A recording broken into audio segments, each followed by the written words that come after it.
Hello all.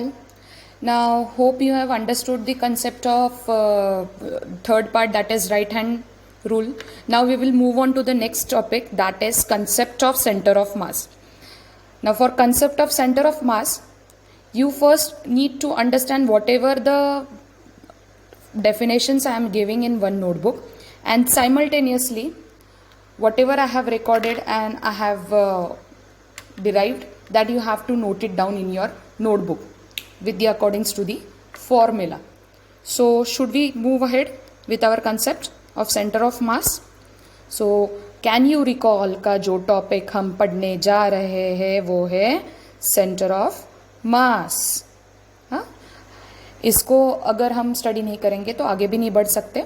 इसके बाद का जो टॉपिक रहेगा वो है काइनेमेटिक इक्वेशन ऑफ मोशन, वो भी हम देखेंगे. तो पहले हम सेंटर ऑफ मास का जो टॉपिक है वो अच्छे से समझ के लेते हैं. ठीक है, क्लियर है सबको?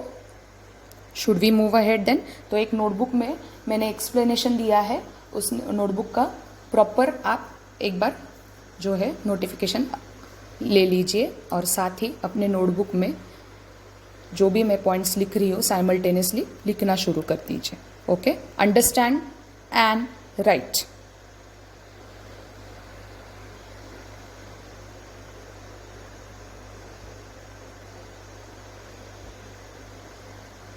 देखो, अब नोटबुक में मैं एक्सप्लेन करने जा रही हूँ concept of centre of mass.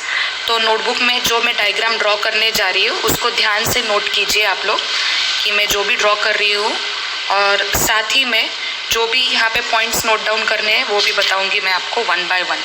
Okay, should we move ahead? Okay, चलो. नाउ यहाँ पे मैं आपको एक 3 डायमेंशनल डायग्राम ड्रॉ करके दिखाती हूँ. Okay, this is consider a 3 dimensional geometry जिसमें O is its origin, this is x axis, this is y axis, and this is nothing but z axis. Now let us consider a system, or you can say system consisting of nth particle. That means there are number of particles which are having masses, different masses. So let us consider one particle over here. Locate the point at this and let us talk about its masses that I denote by m1. Okay, let us locate another particle at this point. Let us name its mass as m2. Let us locate another point at this. Let us name this particle as m3. Now in this three-dimensional geometry, what I have said, it's a system having nth particle. nth particle तक हमें इसको draw करना है. तो ये था मास m1, m2, m3 particle का. तो भाई यहाँ पे nth पार्टिकल का भी मास होगा. So let us consider this as mn. समझ में आया? यहाँ तक कोई डाउट? तो इस 3 डायमेंशनल फंक्शन में हमने देखा यहाँ पे particle having masses m1, m2, m3, mn. ठीक है? So note down. Consider. Note down. Consider a system.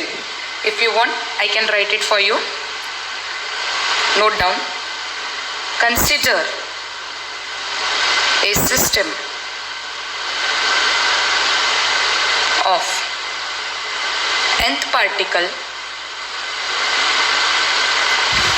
each of masses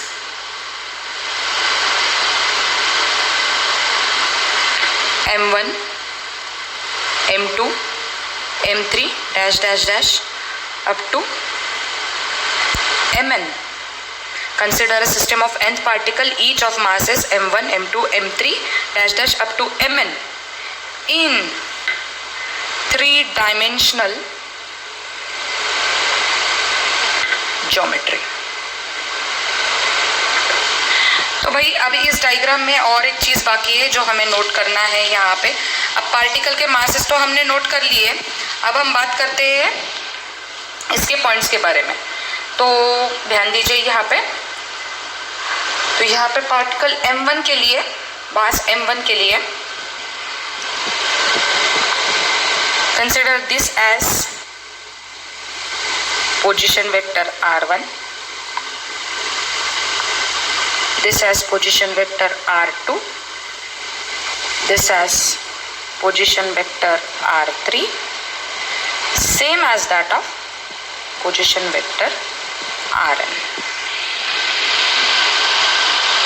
Added. अब हम यहाँ पे क्या लिखेंगे? Position vector is always drawn from origin to the particle. That is particle having masses m1, m2, m3 up to mn. तो ये note करो. अब इसी में आपको कंटिन्यूएशन लिखना है यहाँ पे. एक तो आपको क्या लिखना है वो बताती हूँ यहाँ पे. Note it down. Let r1, r2, r3 dash dash dash up to rn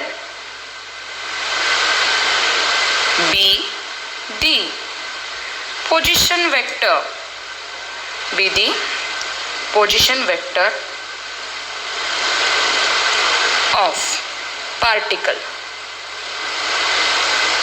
from origin O. हमेशा पोजीशन वेक्टर की जो यहाँ पे डिनोट किया जाता है, it is always with respect to origin O. Now in this, for each particle there are separate coordinates, isn't it? So for each particle having masses m1, m2, m3 up to mn having separate coordinates, so let us name that coordinates also at the same time and then we can add in the sentence over here. So यहाँ पे coordinate होंगे x1, y1, z1. यहाँ पे coordinates होंगे x2, y2, z2. यहाँ के coordinates होंगे x3, y3, z3 और यहाँ का कोऑर्डिनेट होगा xn, yn, zn.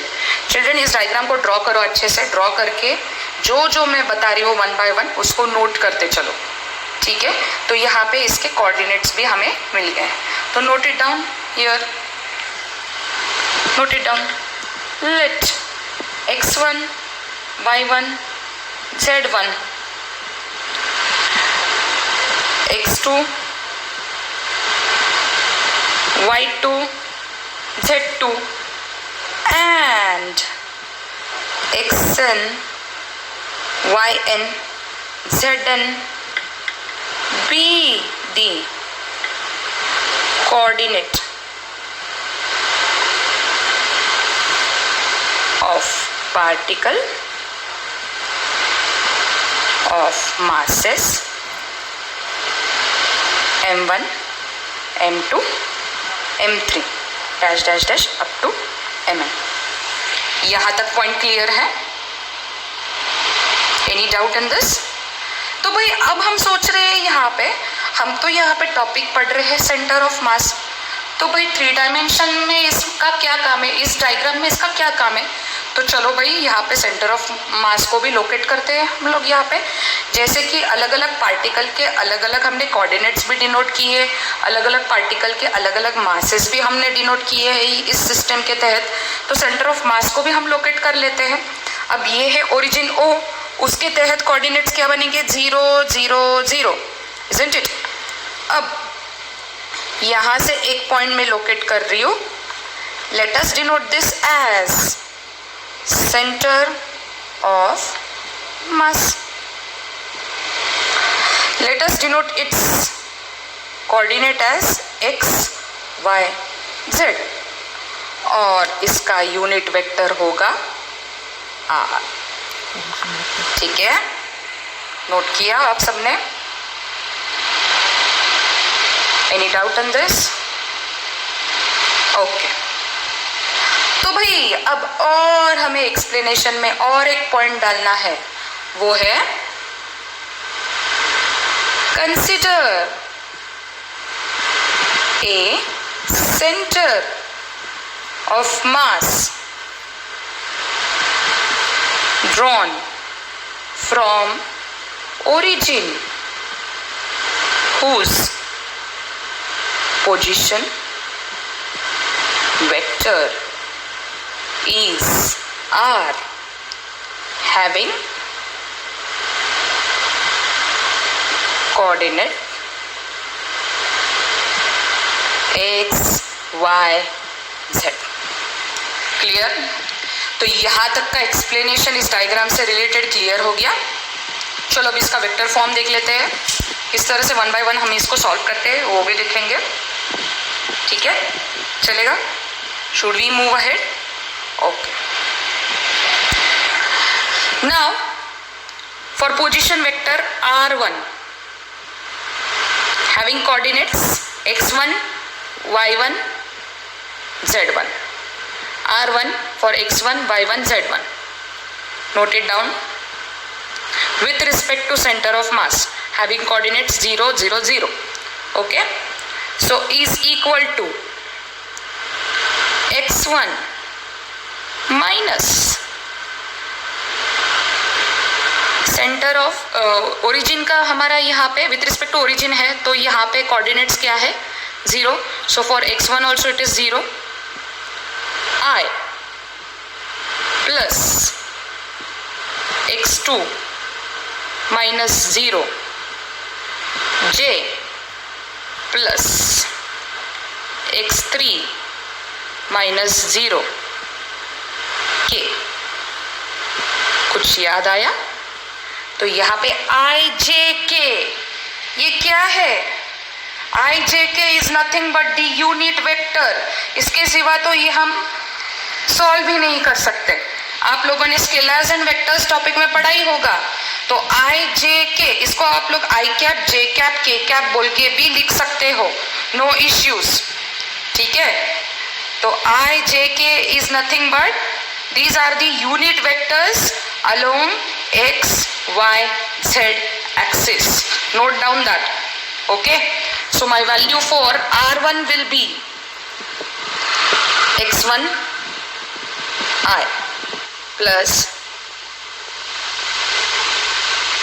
sorry, यहाँ पे y2, यहाँ पे z, so y2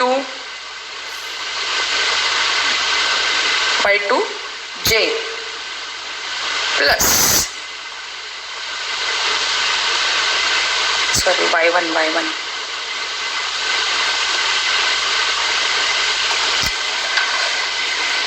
silly mistake children, x1 minus 0। अब r1 के तहत x1, y1 और z1 है, तो ये नोट कीजिए, ये करेक्शंस कीजिए यहाँ पे। तो यहाँ पे x1 I plus y1 j plus z1 k, ये हो गया मेरा पहला इक्वेशन। सिमिलरली फॉर r2 यहाँ पे क्या आएगा? x2I plus y2j plus z2k, और उसी तरह से R3 का वैल्यू भी क्या आएगा? x3I plus y3j plus z3k dash dash dash up to Rn का क्या आएगा? xnI plus ynj plus zn Okay, children, I am trying out my level best to make you understand by taking the video. Hope you have understood whatever I am writing it down and note it down in your notebook one by one. तो ये हो गया Rn तक का. अब for center of mass having position vector R, similarly what we can write over here, R is equals to xi plus yj plus z. ठीक है, समझ में आया? ये कुछ भी सफिक्स में नहीं आता. Okay,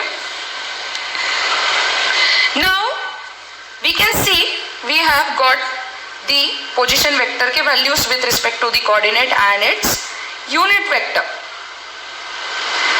my main aim is to obtain what, मेरा मेन एम क्या है यहाँ पे, is to obtain the total mass of this system. इस सिस्टम का टोटल मास. अब इस सिस्टम का टोटल मास फाइंड आउट करना मतलब यहाँ पे मैं क्या लेने वाली हूँ, I will add up all, isn't it? And when I will add up all, I'll get that is equal to the total mass of the system, isn't it? बराबर है ना? So आप नोट कीजिए यहाँ पे, if we add all the system of masses together, if we add all system masses together, then यहाँ पे m1 plus m2 plus m3 plus dash dash dash plus mn equal to क्या आएगा यहाँ पे, total mass of the system. बराबर, यहाँ तक आ गए हम लोग. अब इसके आगे भी कुछ करते हैं. तो ये हो गया total mass of the system. Now children, आपको एक चीज तो ऑलरेडी पता है यहाँ पे कि total mass is nothing but taking the sum of all, that is adding all, is given by one denotion, and that denotion we are going to see over here. तो मतलब यहाँ पे टोटल सम को हम यहाँ पे ऐसे formula से लिखते हैं और डिनोट करते हैं, जिसको कहते हैं मैथमेटिकल लैंग्वेज में समेशन. तो summation of all is nothing but addition of all. तो summation I is equals to 1 to n m I. तो मतलब I की वैल्यू ये 1 2 3 4 dash dash dash up to n, यहाँ पे लिमिट्स पुट किए हैं हमने, which is equal to total mass, isn't it? Nothing but equal to total mass. अब हम यहाँ पे टोटल मास को भी कुछ डिनोशन देते हैं. ठीक है, तो टोटल मास का डिनोशन हम डालते हैं यहाँ पे. Again, summation of I is equals to 1 to n mi is equal to total mass is denoted by capital M. Clear? यहाँ तक कोई doubt? Any doubt in this? तो भाई अभी भी मेरा ये पार्ट क्लियर नहीं है यहाँ तक. मुझे आगे और भी इसको सॉल्व करना है. तो अब इसको आगे किस तरह से सॉल्व करेंगे ये भी देखते हैं. तो भाई डायग्राम में हमने देखा सेंटर ऑफ मास को हमने यहाँ पे बीच में लोकेट किया, जिसका पोजीशन वेक्टर r है, तो और उसके कोऑर्डिनेट से x y z. पर ये जो सेंटर ऑफ मास है इसी से रिलेटेड ये बाकी सारे पार्टिकल्स है, isn't it? बाकी सारे पार्टिकल्स है, ये मुझे दिखाना है. तो दिखाने के लिए मुझे क्या करना पड़ेगा, यहाँ पे एक फॉर्मूला भी बनाना पड़ेगा. तो फॉर्मूला क्या होगा यहाँ पे, नोट इट डाउन. यहाँ पे position vector r is equal to sum of product of mass and and position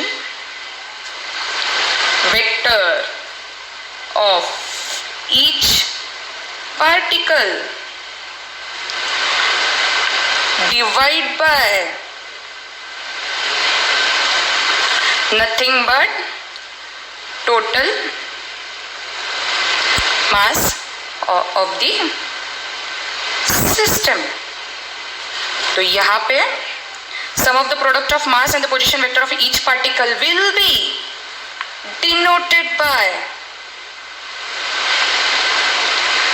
m1 r1 plus m2 r2 plus m3 r3 plus dash dash dash up to mn rn divide by total mass of the system is capital M.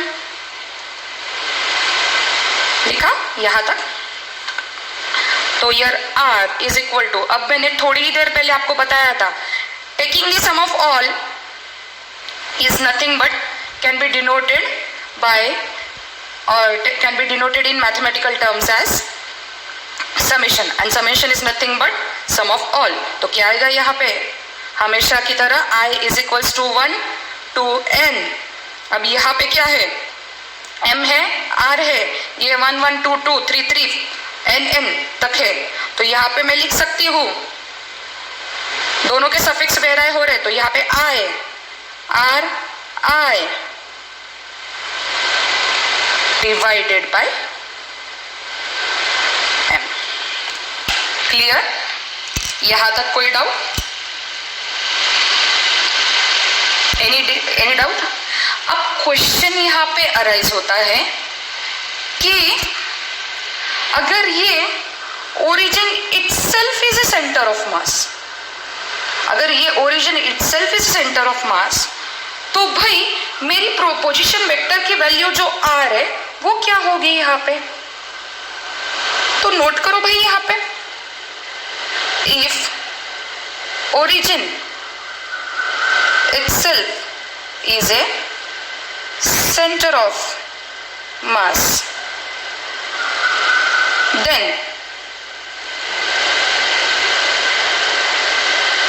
vector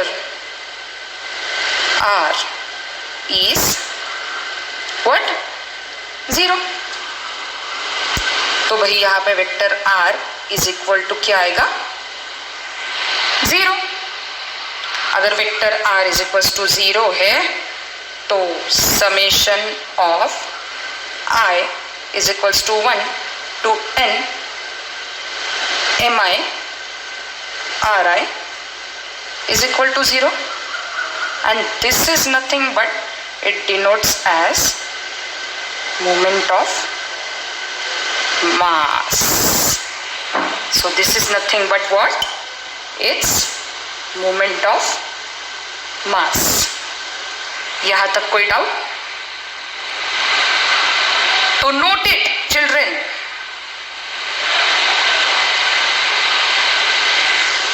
Note it over here. Center of mass is the point. Center of mass is the point about which the summation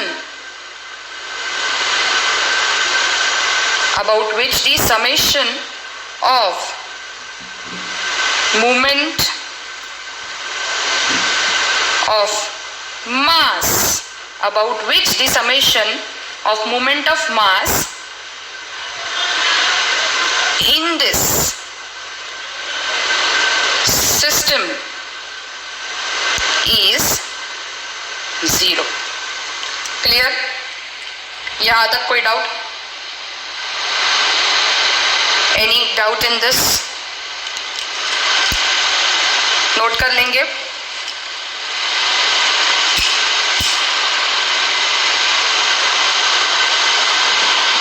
चाहिए तो वापस इसको rewind कीजिए आप.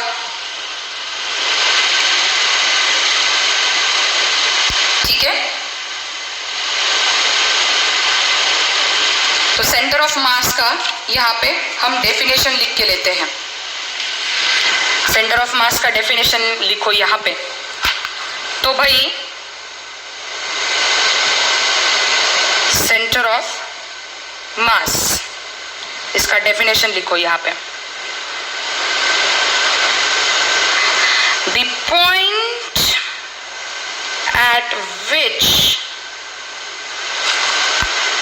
the whole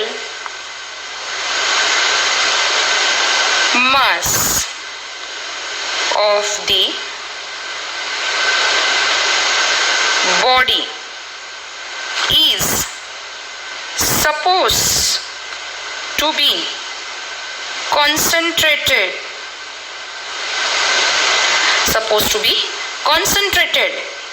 in order to study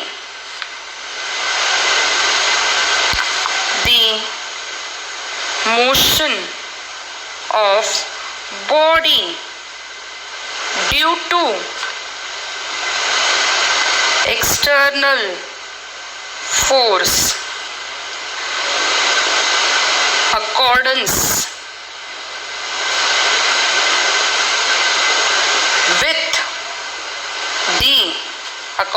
with the Newton's law of motion is called center of mass. Clear? समझ में आया यहाँ पे?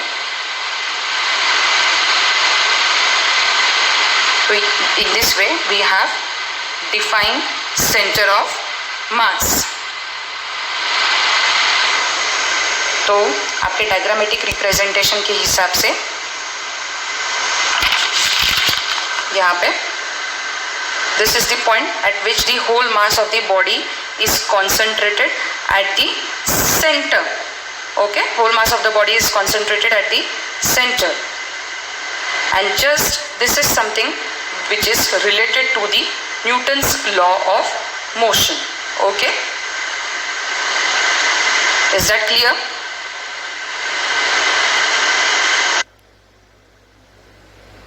So the part is clear to you all. The next part which we are going to take is the kinematical equation of motion. Is that clear children? यहाँ तक कोई doubt है आप लोगों को? तो काइनामेटिक इक्वेशन को भी हम देखते हैं यहाँ पे। तो काइनामेटिक इक्वेशन आज नहीं, बहुत दिनों से हम पढ़ते आ रहे हैं। 9th में भी पढ़ा था और साथ ही हमने इसको 11th में भी इसका फर्स्ट चैप्टर में ही इसका रिव्यू लिया था। तो काइनामेटिक इक्वेशन को अच्छे से पढ़ने के लिए हम नोटबुक का सहारा लेते हैं यहाँ पे, ठीक है। तो यहाँ पे नोट कीजिए kinematic equation in linear motion. हम अब इतनी देर तक क्या पढ़ते आ रहे हैं? Kinematic equation in linear motion, और उसी को एनालॉगस जो हम देखने जा रहे हैं kinematic equation for circular motion. तो यहाँ पे चाहिए तो मैं नोट कर लेती हूँ ऊपर की तरफ और फिर इक्वेशन की तरफ हम मूव होते हैं यहाँ पे। तो लिखो यहाँ पे analogous of kinematic equation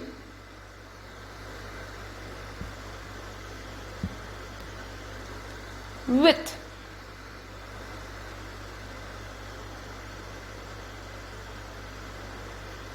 circular motion. Okay, clear? तो ये नोट कीजिए, हेडिंग डालिए इसका। तो भाई चिल्ड्रन, हम अभी इक्वेशन को रिवाइंड करते हैं यहाँ पे one by one.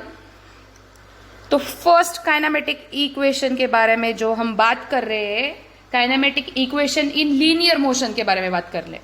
Linear motion के बारे में बात कर रहे हैं मतलब body is moving with constant linear velocity, isn't it? एक बॉडी है वो स्ट्रेट पाथ के तहत कॉन्स्टेंटली मूव हो रहा है. ओके ओके, कॉन्स्टेंटली मूव हो रहा है. तो बॉडी ने यहां से उसकी पोजीशन यहां तक चेंज की है. मतलब उसने क्या कैरी आउट किया है यहां पे? Displacement, which is denoted by S. Okay, with respect to that, body also have its velocity. So which is at rest condition, that velocity you name that as u. The final point where it will reach, that body will reach along the straight path, that too constant. Let us consider that as final velocity as v. Okay, and this is all being carried out with respect to time t. तो भाई हम अब पहले equation की तरफ move करते हैं. तो पहला इक्वेशन जो है काइनेमेटिक इक्वेशन किसका? काइनेमेटिक इक्वेशन किसका? लीनियर मोशन का, जो हम 9th में भी पढ़े हैं और 11th के टॉपिक में भी पढ़े हैं, फर्स्ट चैप्टर में, याद होगा तो यहाँ पे फर्स्ट इक्वेशन है v is equals to u plus at. ये था आपका पहला इक्वेशन. सेकेंड इक्वेशन क्या है इसका? s is equals to ut plus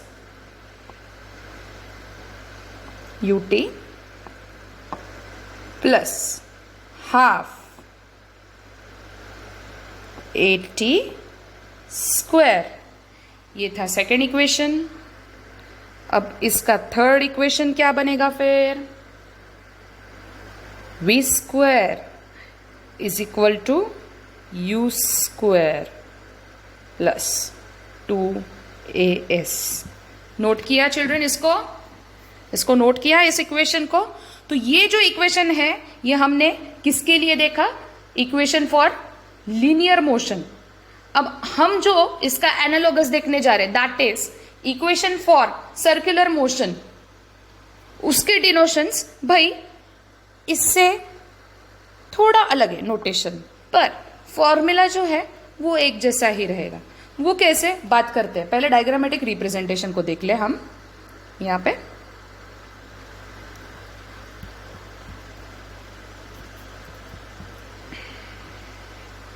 okay,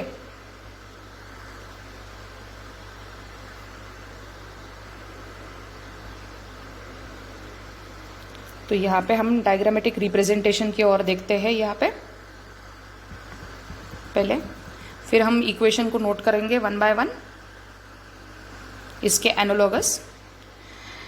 तो भाई यहाँ पे डायग्राम में देखते हैं सर्कुलर मोशन के तहत हमने क्या देखा था यहाँ पे. Suppose this is O which is at the centre, this is the circular path, this is the particle A, isn't it? Let us join O to A, isn't it? If particle A is moving from the circular path along the circumference of the circle and reaching at this point, let us denote this as B. Let us join OB. Okay, so angle form between this is denoted by theta, that is displacement carried out, angular displacement carried out within this point is denoted by theta. तो children पहले topic में हमने यहाँ पे जो देखा वो equation linear motion के तहत देखा, जहां पे इसको हम बोलते हैं linear velocity, final and initial. इसको कहते हैं लीनियर एक्सीलरेशन, इजंट इट? इसको कहते हैं लीनियर डिस्प्लेसमेंट एस. तो यहां पे डिनोशन क्या होगा चिल्ड्रन? यहां पे डिनोशन होगा with respect to circular path. तो सर्क्यूलर पाथ के तहत है, तो थीटा को हम क्या कहेंगे भाई? तो थीटा ये क्या हो गया? Angular displacement. It denotes as angular displacement. और क्या एनालॉगस है इसको? तो है मुझे चाहिए यहाँ पे, जैसे यहाँ पे फाइनल लीनियर वेलोसिटी और इनिशियल लीनियर वेलोसिटी है, तो वैसे ही यहाँ पे फाइनल लीनियर वेलोसिटी और इनिशियल लीनियर वेलोसिटी, सॉरी, यहाँ पे किस तरह से बात करेंगे इसको हम? इसके एनालॉगस में सर्कुलर मोशन के तहत इसको बात करेंगे हम final angular velocity which is denoted by omega 2 and final हो गया and initial angular velocity which we denote it as omega 1. Clear हुआ यहाँ पे? तो ये तीनों डिनोशंस आपको मिल चुके हैं। और अब हम बात करते हैं लीनियर एक्सेलरेशन। उसको एनालॉगस क्या होगा यहाँ पे? Angular acceleration which is denoted by alpha. तो ये सारे डिनोशंस आपको पता चल चुके हैं, बराबर? तो मुझे लगता है कि अब हम काइनेमेटिक इक्वेशन को फॉर्म कर सकते हैं, है कि नहीं? फॉर्म कर सकते हैं कि नहीं? तो हमारे पास अल्फा भी है, ओमेगा 1 भी है, that is initial velocity. Initial क्या? Angular velocity. फाइनल क्या? Angular velocity. और क्या है यहाँ पे? एंगुलर डिस्प्लेसमेंट भी है। तो चलो भाई देख लेते हैं इसका भी इक्वेशन डिटेल में। Let us rub this and write down the equation which is analogous to above linear equation. Okay? तो चिल्ड्रन ये नोटबुक में साइमल्टेनियसली लिखोगे तो ज़्यादा इजी जाएगा आपको समझने में ये काइनेमेटिक इक्वेशन। ओके?